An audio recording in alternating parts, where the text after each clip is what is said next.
Assalamualaikum warahmatullahi wabarakatuh. Baiklah, di sini saya akan membacakan tentang laporan keuangan sektor publik. Standar akuntansi pemerintahan.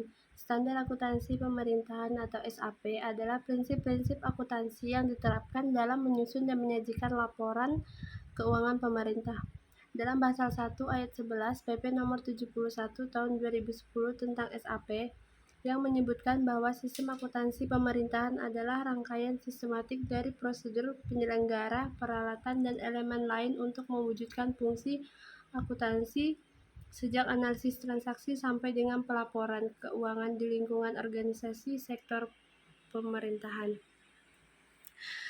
Dan yang kedua, fungsi laporan keuangan akuntansi sektor publik. Daris 2008-161 menyatakan secara umum tujuan dan fungsi laporan keuangan sektor publik sebagai berikut. Yang pertama, kepatuhan dan pengelolaan. Yang kedua, akuntabilitas dan pelaporan informasi retrospektif. Yang ketiga, perencanaan dan informasi otorisasi. Yang keempat, kelangsungan organisasi. Dan yang kelima, hubungan masyarakat.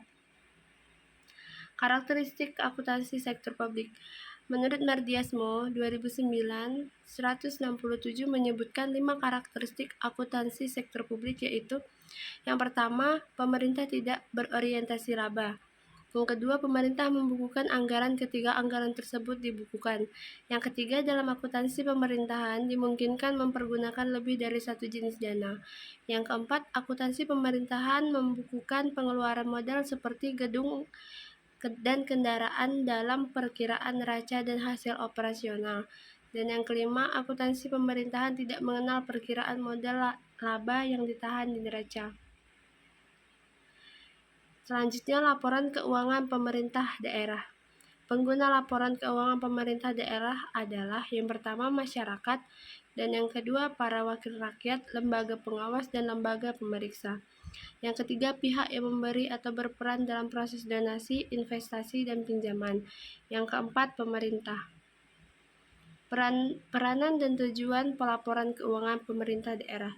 Yang pertama ada akuntabilitas, yang kedua manajemen, yang ketiga transparansi, yang keempat keseimbangan antar generasi, dan yang kelima evaluasi kinerja.